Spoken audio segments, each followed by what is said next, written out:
Neil, you are the CEO of FESPA. Yes. Let's start off. For those that are not familiar with FESPA, can you bring the organisation to life, please? Yeah, sure. We're a 63-year-old, or maybe even 64 years old federation.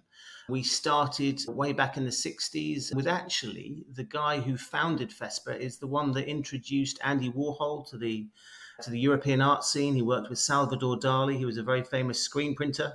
So that we're a very storied federation. We started with 7 associations, and now we represent 37 national associations around the world, 14,000 printers, and we also run quite a lot of trade shows. Fantastic. You're the CEO. And we're going to talk more about what being a CEO is a bit later on, but what does your role entail? Wow. Well, we're very international, so it does involve a lot of traveling and going to see our shows and our associations around the world. And it's a slightly different because I've worked for other exhibition organisers. Sure. This is actually more about representing the industry, the wide format print industry, and looking at things like textile and digital print and a whole range of really fascinating print technologies. And we represent the printers for that sector of the market. And the associations which they're members of. So my job is largely 2 hats. One is to look after the exhibitions that we run, but also looking after the community and fulfilling our mission statement, which is to be the leading globally connected imaging community. Thank you. FESPA, if I'm not mistaken, started above a sandwich shop. Now, no, you weren't there in the 60s. If you were, you look remarkably. I mean, you look remarkably well anyway. But you would have defied. I'm not in my 80s yet, Dan. But yeah, you're not in your 80s yet. Is that right? Had some humble beginnings.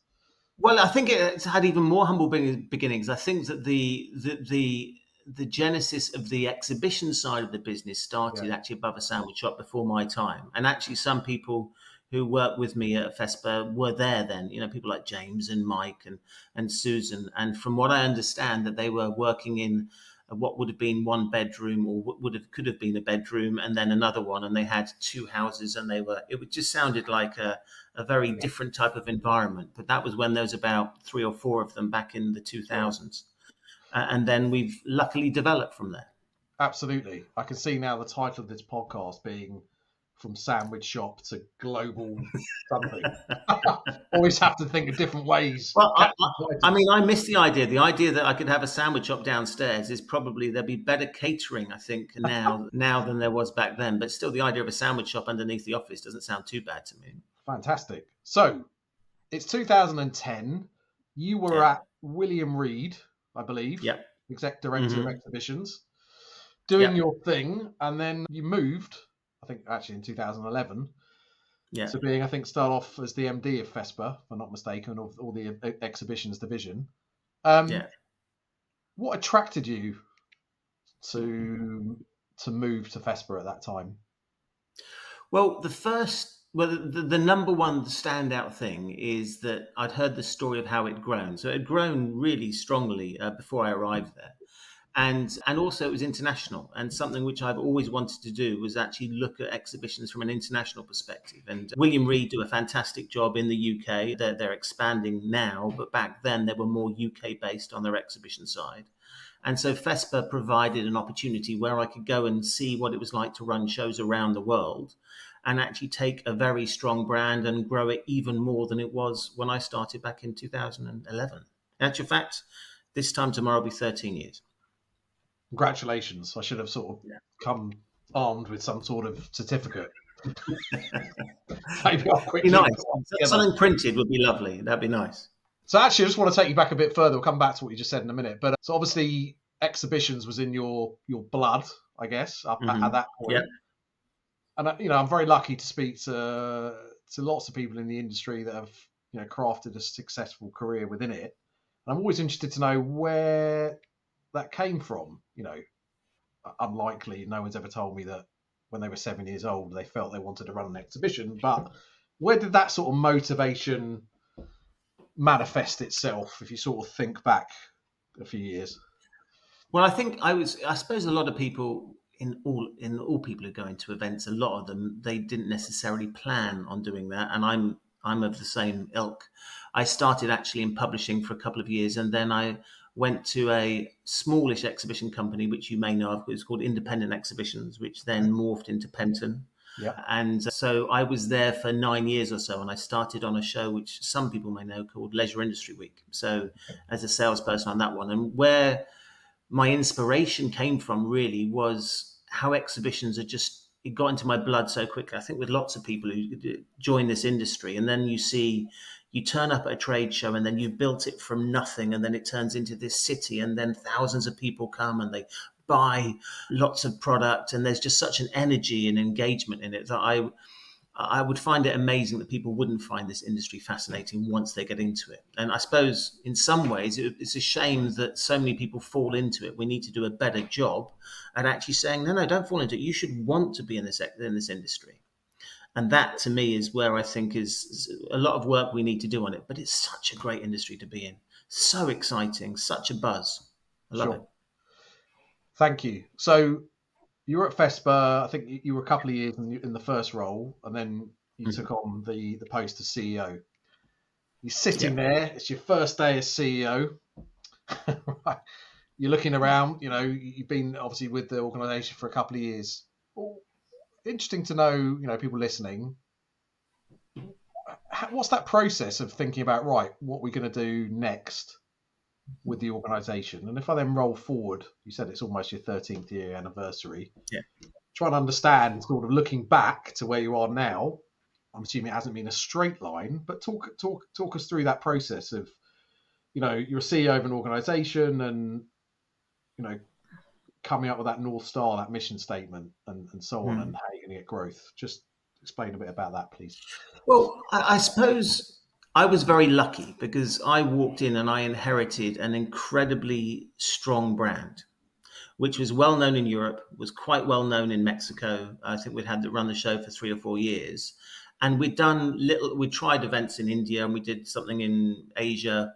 We had some unlucky events with regard to externally, which slowed us down a little bit. And the first thing I did when I arrived, whether it was MD, was think we've got this amazing brand, which everybody really appreciates and likes, but it's not global. And that was the first driver, is going, where can we go where this brand will be appreciated?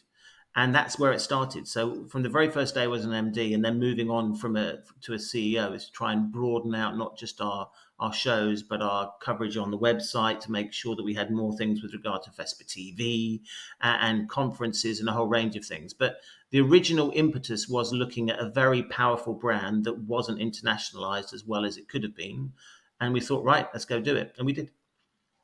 Fantastic. And FESPA is essentially a community, right? So it's a membership organisation. And we would talk about, it seems like definitely during and post-pandemic, the word community and community marketing, community-centric model, and all the other sort of buzzwords have sort of come to the fore. But FESPA's been served the community since the 60s. How has that community-centric approach contributed to success now on the international stage, do you think?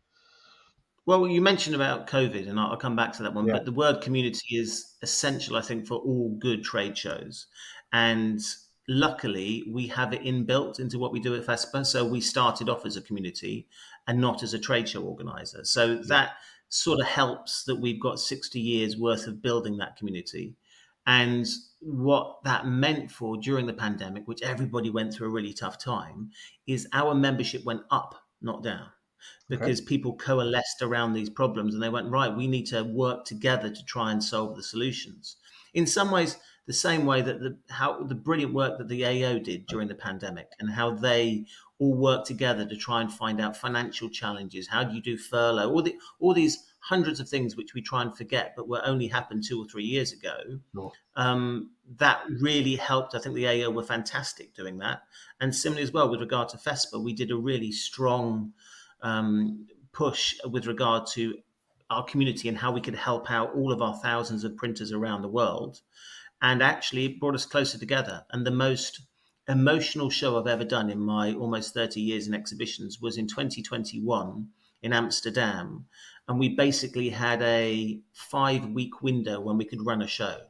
They opened up Amsterdam and then they closed it about 3 weeks after our show.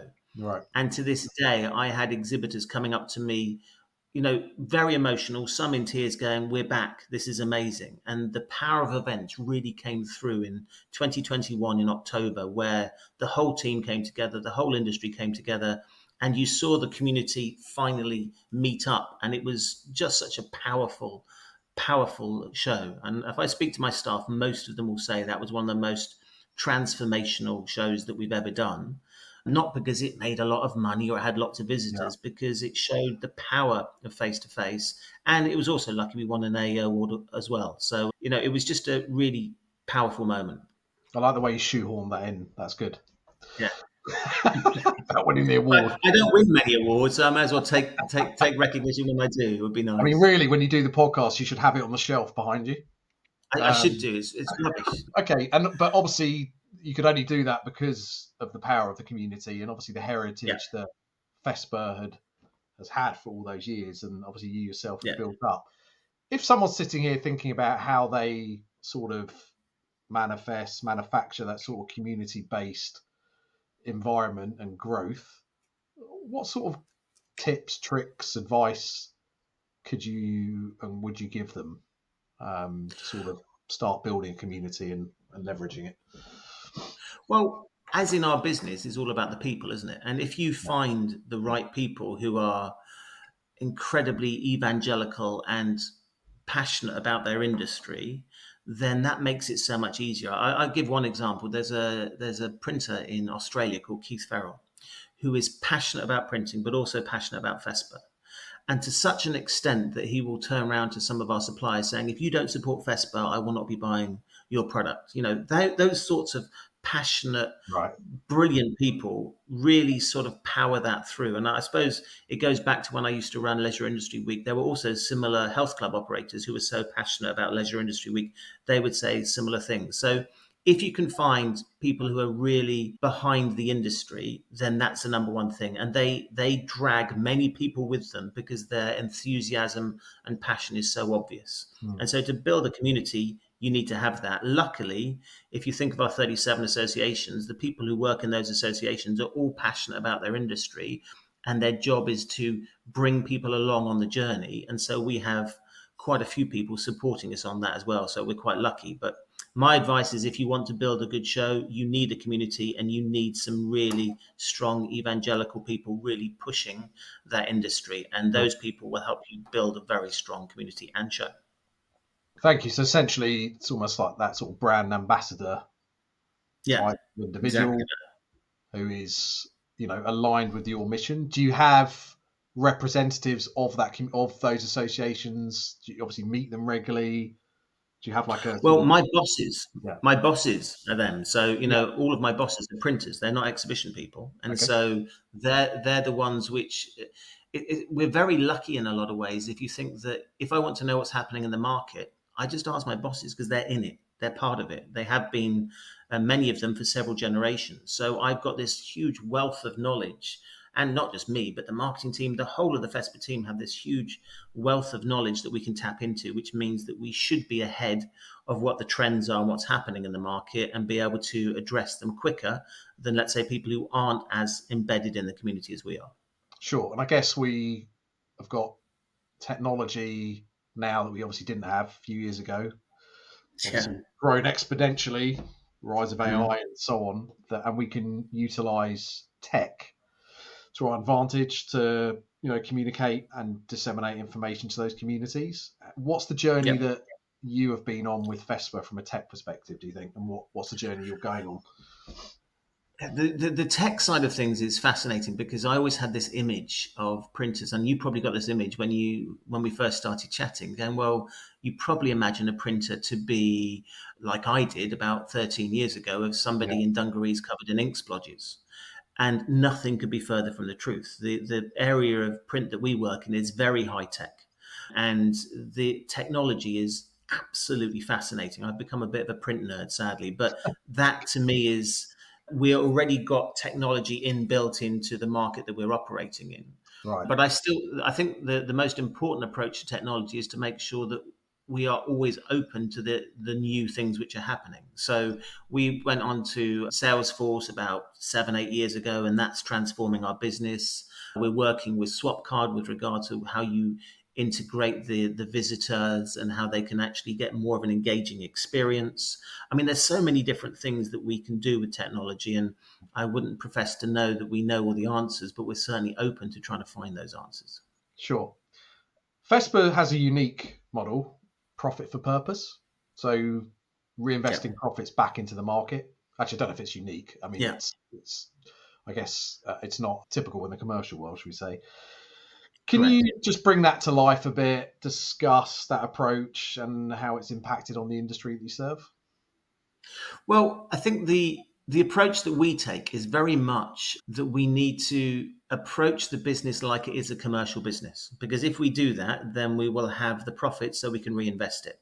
So you have to almost divide yourself in two, is that there's a commercial side of me which is really focused on making sure we make a large amount of profit. And then if you look since 2015, I think we've reinvested about 7 million euros back into the industry. It's actually more than that, but ones which we can actually say money moving, that's about 7 million euros. So to us, it's really important. And the big difference, I suppose, is in some ways is that it's a different pitch to any client who wants to be with us, is that if you want to invest back into the industry, we're one of the only people that actually will take money from clients and will reinvest it back into the industry to build the demand for print, which could build the demand for their substrate or their machine or whatever it is, or their ink. And that's a really good USP to have when you're talking about selling to clients, because the money they give us, we're going to reinvest back into the market, which we hope will mean that they'll have more demand for their products. Sure. Thank you. I want to turn to exhibitions. We referenced it at the beginning of the conversation a little bit. You told me why you're excited to be in the exhibition industry and how that turned out for you from a career perspective. What do you think makes for a great exhibition? I think, well, the first word that comes to my mind is content. To me, it's all about content. I remember very specifically going to some shows which are just almost like, a bazaar, and that's not what we want, in my view. My view is that the visitors need to have an experience which they can take back and they can improve their business as a result. And for that, you need good content. So if you look at the show we just had in Amsterdam, we had a mini print factory, so we could take people through what they could do in all the different types of ways in which they could personalize and make textile products, for example, or shoes, or a whole range of things, and actually to give them real experiences. We also have a fantastic event called the Wrap Fest and the Wrap Market. And the World Wrap Masters is a feature which we have once again in Amsterdam and all our shows. And it's basically the World Cup of wrapping, particularly cars. And it's just that sort of content is what drives people there, gets them fascinated. We now have been doing that for 12 years, World Wrap Masters, and we've had, 12 world champions, and they've competed from all around the world. And it's just, I think we've got one video, which we did in 2016, and 7.1 million people have watched it. Wow. And so therefore, if you've got content which drives interest, that is one of the number one things. And then after content, I would add the exhibitors play a key role, obviously, in that content. And they've got to be really open to pushing all the new things which they're doing, new products, new ideas. And so content from us and from the exhibitors. And then finally, it's back to that community word again, isn't it? If you can actually sit down and talk to people who are in your market, and this is what FESPA basically designs their whole show around, is talking about ways in which printers can talk to one another in an international basis. 70% of our audience comes from outside the host country. So if you imagine in Club FESPA, where all of our members are, you've got between 1,000 and 2,000 printers all talking about what's happening in their industry and finding out from one another. And that, to me, is what makes an incredible show, is the power of networking, the power of content, and the power of the exhibitors. Thank you. How do you think, I guess all shows that you visited outside the industry that you're currently in, and obviously the shows in the organisation you run now, how do you think they've changed since, when you joined to where they are now? Can you find any key changes, or do you think fundamentally the reasons why people attend and take part remain the same? Well, it's interesting, isn't it? Because part of me was going, well, of course they've changed, but Yeah. fundamentally they're still the same. As in, the good ones are still the same, Sure. and the bad ones have fallen by the wayside. And the great show which I was working on in LW, and now in FESPA, they all had the same things in common, which is a community and the ability to see new things and discover new things. So I remember back in when I started at independent exhibitions, and everyone said, when the internet came out, said exhibitions are going to die. And you went, well, no, because people still need to buy from people. If you're coming to a FESPA show and you're going to buy a £300,000 piece of equipment, you're going to want to meet the service engineer. You want to meet the salesperson. You want to compare it with other pieces of product. You want to make sure that you understand what the future of that business is. You want to see who the ink supplier is going to be and what the ink's going to be like. You want to compare the rips. Just so many things that you need to do face to face. Sure. And I think exhibitions will always be there. So I'm sorry, I haven't really answered your question as well as I'd like to. I don't think they have changed as much, but that's not necessarily a bad thing, because if you have a Yeah. good show with good content and good people, good networking and new products, then actually that's what you need as a good trade show. And what about attracting, none of us are getting any younger. So, people that now come to your Well, you event. said I was 80, so Dan, I'm doing very well. I'm I like don't think Benjamin I Button. don't think I said that. I guess people that clearly weren't coming to your events 12 years ago are now coming to your events, and they're Yeah. I can't even remember what they're called anymore, Gen Z, Z, millennials, whatever, who potentially demand, require, have different expectations. You have to mobilize them in different ways to even attend in the first place. There's lots of talk about festivalization of events. You sort of referenced experiential. Are you having conversations about how you're attracting? Because again, honestly, you mentioned the print industry. People listening might think print industry conjures up, I don't know, old men, older, Yeah. talking about printing equipment, but no industry is going to survive with that. I'm sure the demographics changing. There's probably lots of talk in FESPA and its members about how you attract individuals to the agency, into the industry, and obviously to these events. What sort of journey are you going on as a community, trying to, curate and come up with different event design ideas to attract, I guess, a younger audience? Well, there's several answers to that. I represent the wide format print industry with FESPA, or we represent, and the average age is in the 50s. Yeah. So that is a massive challenge with regard to attracting youth engagement. And the best way that we're approaching that is we have to look at, let's say, our FESPA UK Association. They're doing a youth engagement program, and they're working, and we brought quite a few of them, people in the youth engagement program, to the show. And once they'd seen the show and they'd seen the beautiful designs and the colors and how we can transform spaces, which is what the FESPA exhibitors and the market do, then actually it's quite easy. But it's actually getting them through the door initially to say, look, come and have a look, and telling the story about how print can transform spaces. And I mean, if you ever get a chance, have a look at Rotterdam Flower Market and you look at the print, which is in this amazing hall, and you think that's amazing. And people don't think, how does it look that amazing? Well, it's print that does that. So we just need to tell more and more stories about how print can be amazing. I think that print has a more difficult job than events. I think a lot of Generation Z and the next generation after that will be engaged with the idea of events if you can use the right marketing tools. And you did ask about how events have changed. How we get people to the show has obviously changed massively, and the technologies we use has changed massively. But it's actually trying to find the really sexy stories about how amazing print is or how amazing exhibitions are. And I think Generation Z, I've got children and teenagers, and they need to be engaged. They want to be with people. They want to have that social interaction. And we just need to create stories which are going to get their interest. And it's different to when I was 14 or 15, but certainly still it's all story based. And if you can create an exciting story, then you will get young people through the door. Sure. We spoke about content, and I know in our pre-chat we spoke about repurposing of content as well, right? It's a plethora of opportunities to have that content live on.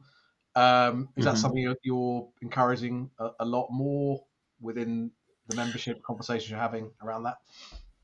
Well, we have to, because I suppose, if you look at FESPA from an exhibition organizer perspective, we have 6, 7, 8 shows depending on which year every year. But then we also fund another between 20 and 40 events for our associations. Okay. And then our associations will run 400 events over the years. So, and activities. So repurposing information is really important, because they may not have been able to get to Amsterdam, but how can we actually change that information to our associations, to the visitors who weren't able to come? So to us, it's definitely 365, because we represent FESPA all the way through the year, and the trade shows are the pinnacles of the networking and the new products.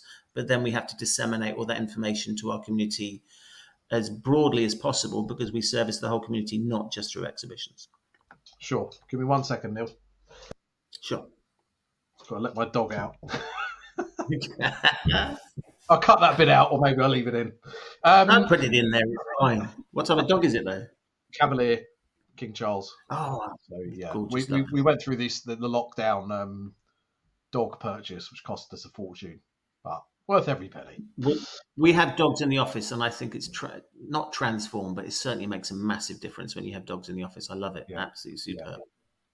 That's a whole different podcast. Dogs in the office with Dan and Neil. FESPA's got a global footprint. Yeah. Talk to me about the journey again since you came on board. We spoke about what you wanted to do, internationalize the organisation. What have been some of the challenges of doing that? What are some of the nuances of running shows, events in different locations? Maybe pick a region, interested to bring that to life.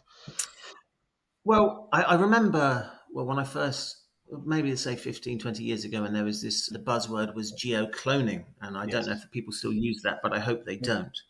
Because to me, geo-cloning isn't the right word. It's geo-adapting, without question. And the reason why I say that, if we look at any of the shows, so we launched a show in Brazil, which I went to in March. It was our 11th year, I think it was. It generates 24,000 visitors in a much smaller space than you could ever imagine. I mean, you cannot get down the gangways. It's fascinating. But what's even more interesting is the reason why it's geo-adapting is the show starts at 12 o'clock or 1 o'clock in the afternoon and finishes at 8 or 9.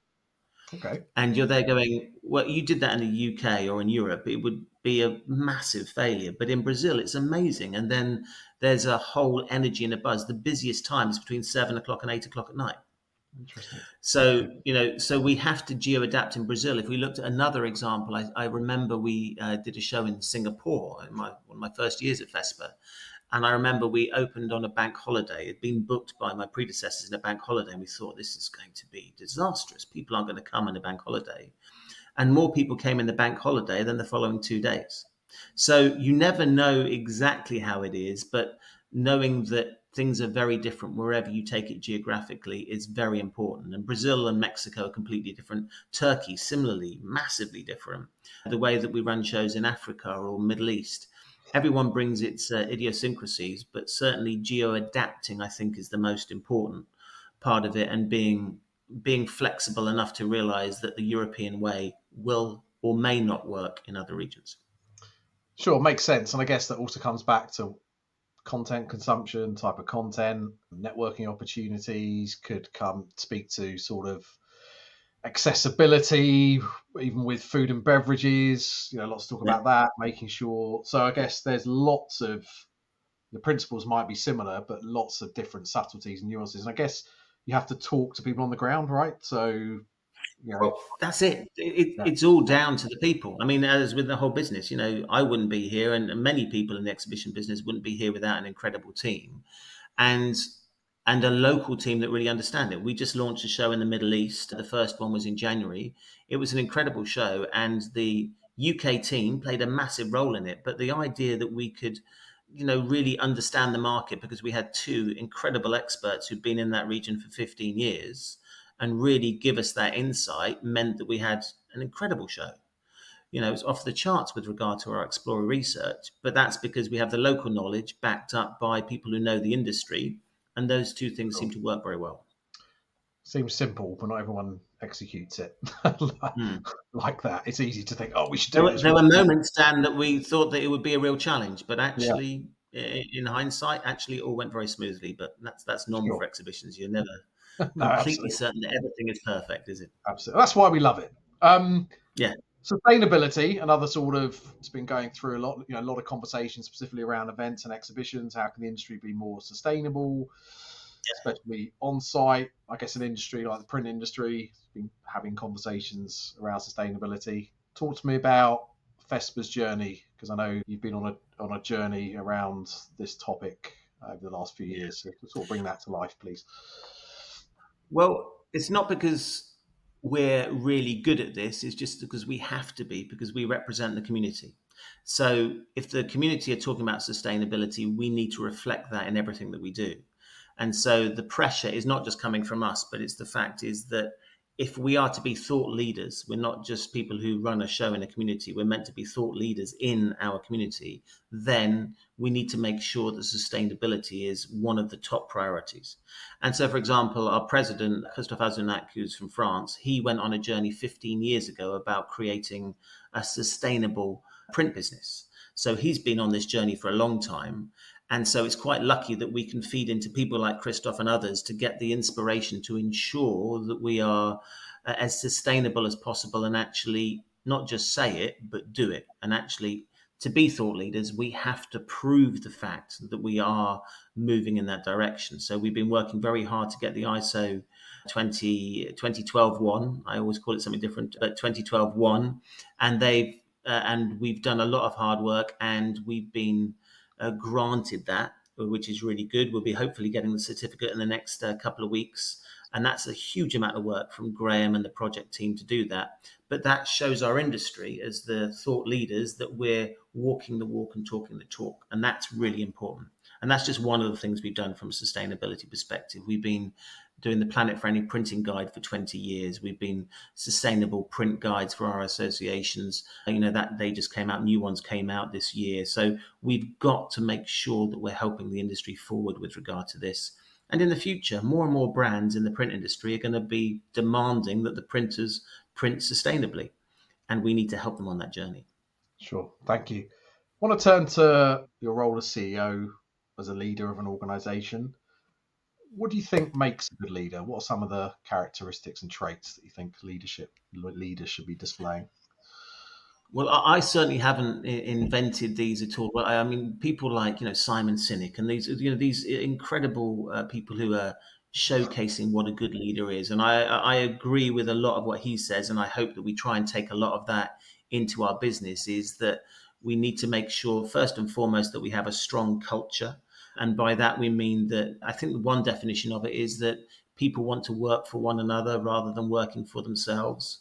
And I think that's definitely what happens in FESPA. Not I think, I know that's what definitely happens within FESPA, is to create a culture where everybody's working together. And it's quite passe, isn't it? People would always say that. But the way that I always judge it is when you walk into a room for the whole team, or you've got a lot of the team there, and you see that you've got salespeople next to marketing people next to operations people. You haven't got one end sales, one end marketing, one end operations. It's more harmonious, and you can see they're all working together, even though they're in different departments. And that, to me, as a leader, is you're doing something right if people want to help one another.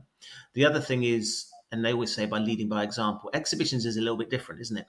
That you have to be willing to get down and dirty and do the work. If something needs to be built, I don't care, CEO, receptionist, whatever it is, whatever level you are, you need to get your hands dirty and muck in. And that, to me, is also quite important, is that you don't expect to be above everybody else with regard to when something needs to get done. And the final thing is just to make sure that you try and look after the team all the time. And I don't think I've done the best job, but I think I'm trying, and I need to keep on trying to make sure that you look after your team. And I suppose the best example would be is that I've worked with many of these people for many years. So hopefully it seems as if they're happy, but I need to keep on aspiring to making sure that we do more and that they enjoy coming into work. I mean, you spend 60% of your time in an office. It used to be about 70 or 80%, but you want to try and make sure people look forward to that experience. And if you don't do that, then you're not doing a good job as a leader. Do you think your leadership style has evolved or had to evolve, over the decade that you've been, or more than It's decade that you've evolved. been? Yep. It's evolved hugely. I think that isn't it a bit strange that you always say that you want to be a manager, and then when you get to be a manager, you go, "Oh, right, okay, so uh, I can't expect people to do stuff like I did it."